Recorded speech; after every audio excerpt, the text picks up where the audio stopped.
Shalom. आप सबको शांति मिले।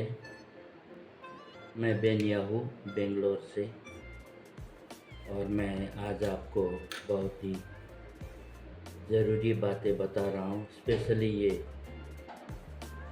वीडियो जो है वो क्रिश्चियंस लोगों के लिए है, और विशेष करके पास्टर लोगों के लिए, क्योंकि पास्टर्स लोगों ने बाइबल को गलत प्रकार से समझ रखा है।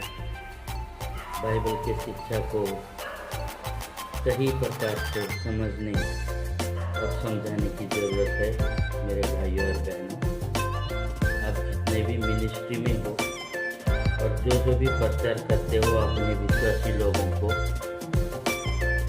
बाइबल का सही अर्थ लगाना बहुत ज़रूरी है। तो आइए हम बात करते हैं आज के विषय पर।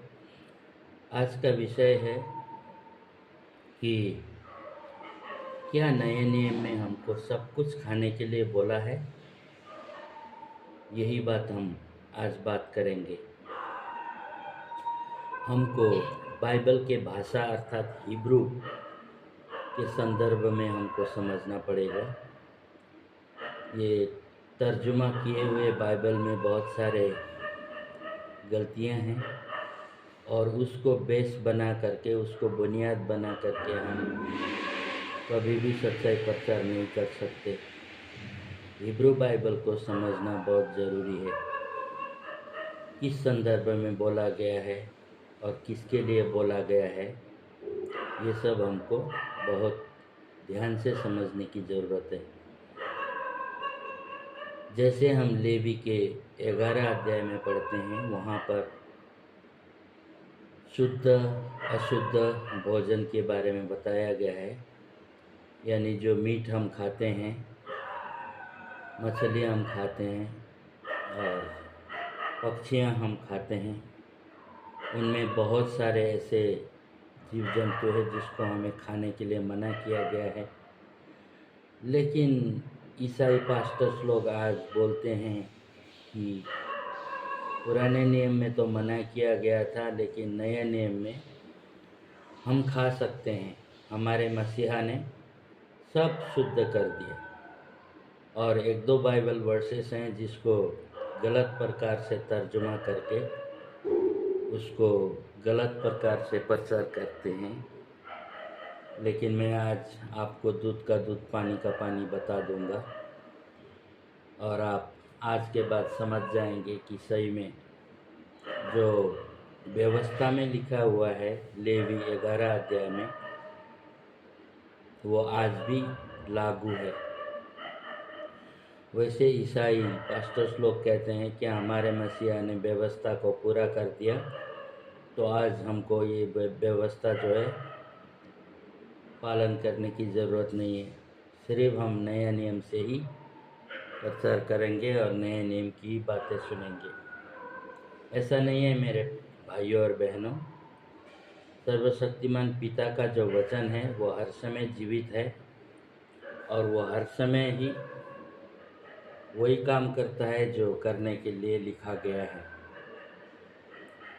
जैसे लेवी 11 के 7 और 8 में बोला गया है, सूअर खुर तो फटे हुए रहते हैं लेकिन वो पागुर नहीं करता, इसलिए वो तुम्हारे लिए अशुद्ध है। सूअर तुम मत खाना और उसकी लोथ को छूना भी नहीं। ये बात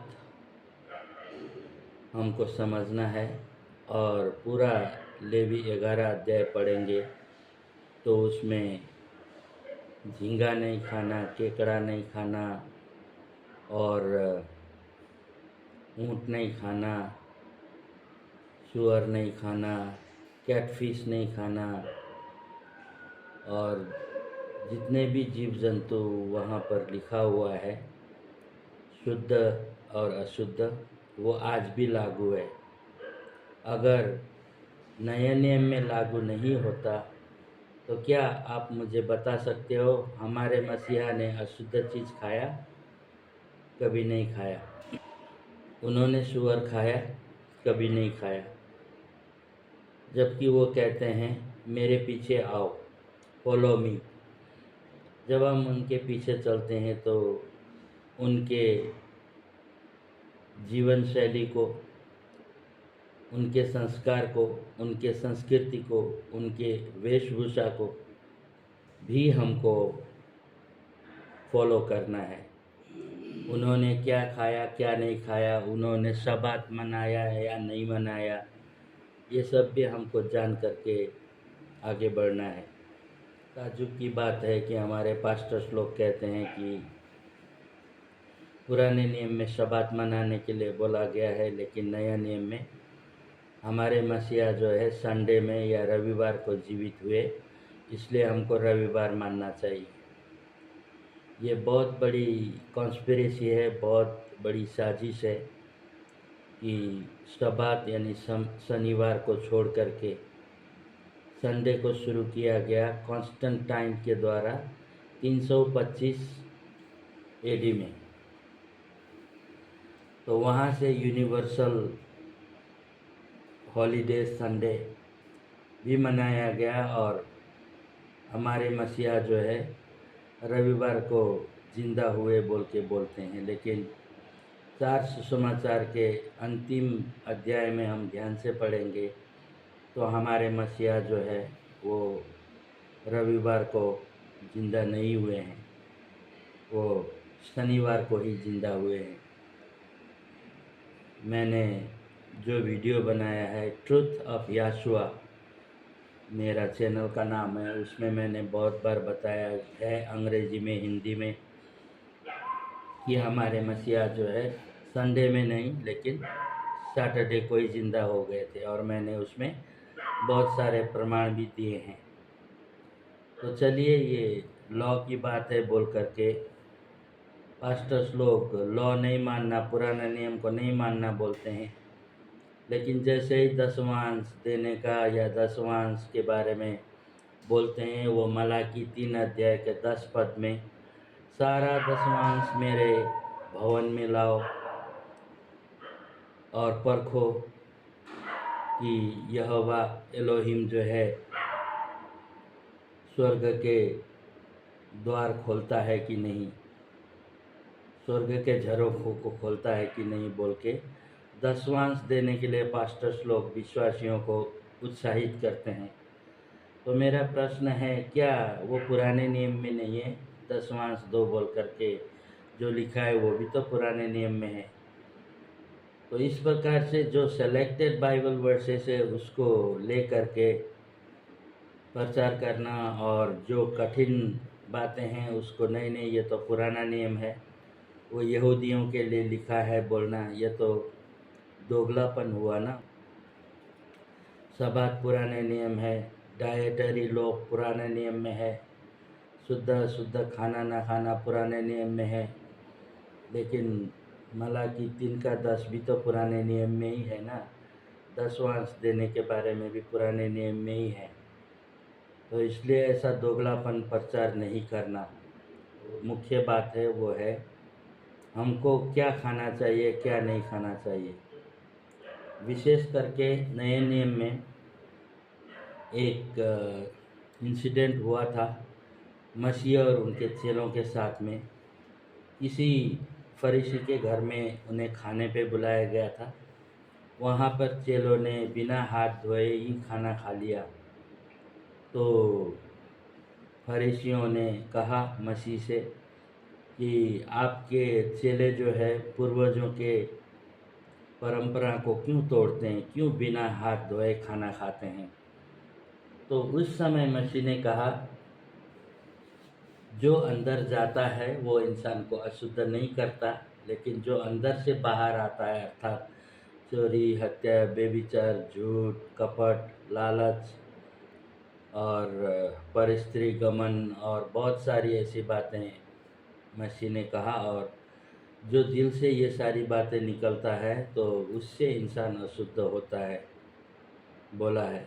और आगे जा कर के वो कहते हैं कि हाथ बिना धोए खाने से कोई अशुद्ध नहीं होता, क्लियरली लिखा हुआ है।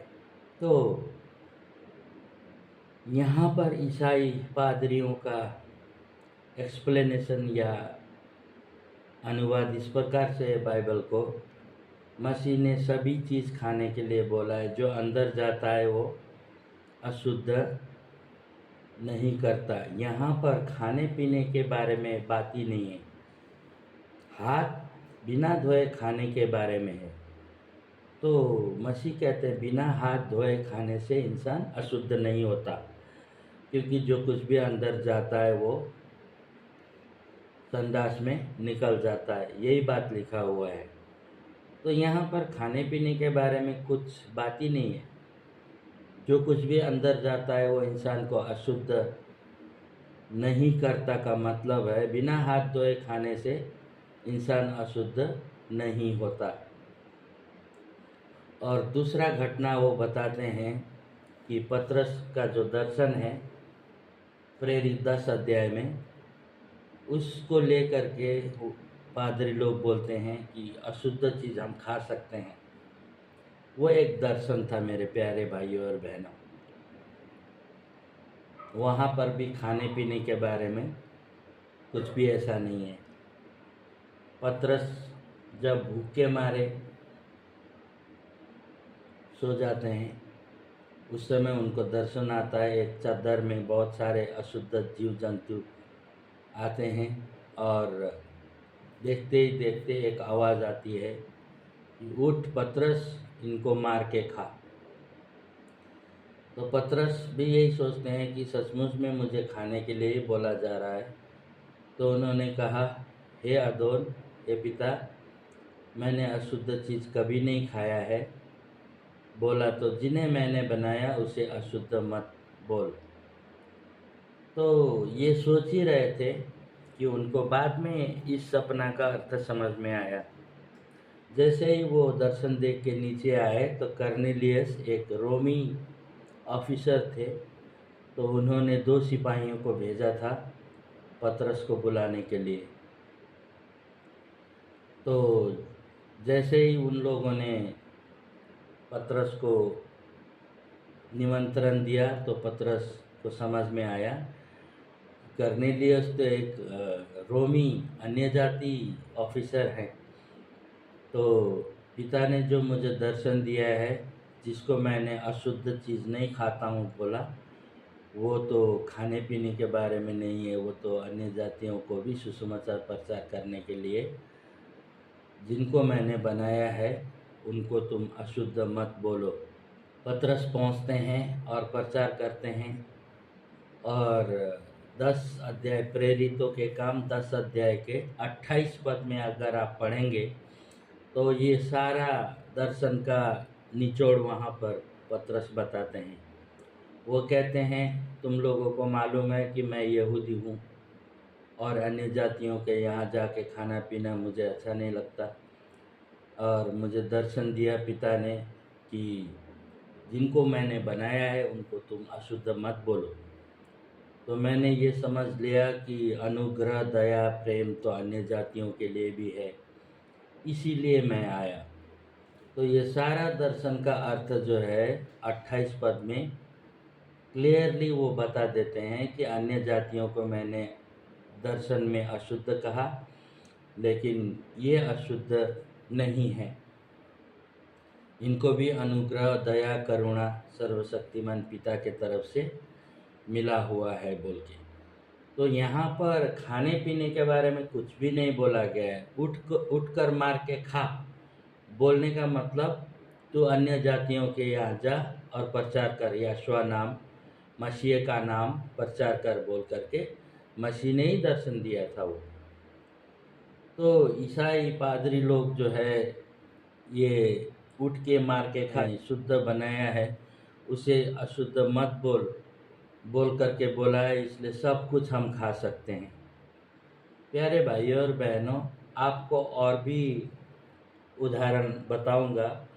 अगर हम सब कुछ खा सकते हैं तो सांप और बिच्छू भी शुद्ध होना चाहिए ना, लेकिन सांप और बिच्छू को क्लियरली बताया गया है कि अशुद्ध है बोल के। एक उदाहरण मैं बताऊंगा। तुम में से कौन होगा जो तुम्हारा बेटा अंडा मांगे तो उसे बिच्छू दें, मछली मांगे तो सांप दें? तो इससे हमको पता चलता है कि मछली के बदले में सांप जो है अशुद्ध है, और अंडे के बदले में बिच्छू भी अशुद्ध है। तो यहाँ पर अंडे को और मछली को शुद्ध ठहराया गया है। तो पादरियों को क्यों समझ में नहीं आता कि मसीह ने खुद ही कहा है अशुद्ध है। अगर वो अशुद्ध नहीं होता तो मसीह वो उदाहरण नहीं देते। और दूसरा इंसिडेंट है, एक जाल से मछली पकड़ने वाला आदमी, जलहारी, वो नदी में जाल डालने गया और जाल डाला, तो वहाँ पर अच्छी और बुरी मछलियाँ दोनों आए, जाल में बोल के लिखा है। ये गलत ट्रांसलेशन है। सर्वशक्तिमान पिता ने उत्पत्ति 1 अध्याय में ही 6वें दिन में सब कुछ बनाने के बाद में देखा और कहा बहुत ही अच्छा है। संसार में जीव जंतु में कोई भी चीज़ बुरा नहीं है, खराब नहीं है। तो सब कुछ अच्छा है, लेकिन सब कुछ शुद्ध नहीं है।